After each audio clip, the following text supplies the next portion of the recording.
దేవుడు చూచుచున్న దేవుడు, చూస్తున్నాడని రుజువు చేయడానికి ఒక మాట చెప్పాలంటే, ఒకసారి ఆగర్ అనేటువంటి ఒక స్త్రీ తన పిల్లవాడిని తీసుకుని అరణ్యంలో ప్రయాణమై వెళ్ళిపోతుంది. ఈ భుజం మీద నీలబుడ్డి, ఈ సంఖలో పిల్లవాడిని పెట్టుకుని ప్రయాణమై వెళ్ళిపోచుండగా బుడ్డులో ఉన్నటువంటి నీళ్లు అయిపోయినాయి.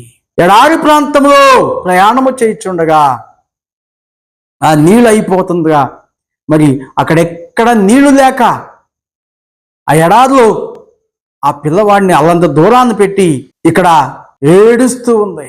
అయితే ఆ పిల్లవాడు రోదన ఏడుస్తూ ఉన్నాడు. అప్పుడే మరి అక్కడెక్కడ కూడా నీళ్లు లేవు. నీళ్లు కోసం వెతికింది, అక్కడక్కడ నీళ్లు ఆగరికి కనబడలేదు. కనబడకపోగా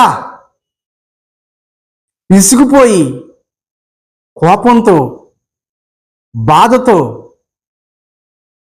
వేదంతో ఆగరు ఆ పిల్లవాడిని అల్లంత దూరాన్ని ఇడిచిపెట్టి ఎంతో వేదంతో, రోదంతో అక్కడ ఉన్నది. కొంతసేపటికి దేవుడు మాట్లాడుచున్నాడు. ఆగరు, నీకేమొచ్చింది?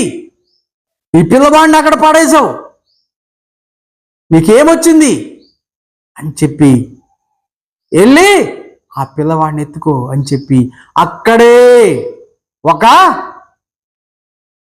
లోయని, ఒక గోతిని చీల్చాడంట.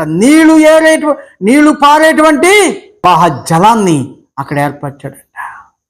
ఆ నీళ్లు సేదుకుని తీసుకుని ఆ పిల్లవాడికి తాగించి ఆగరు చెప్తున్నది, చూచుచున్న దేవుడు వయ్యా నీవు అని దేవాతి దేవుడికి పేరు పెట్టింది.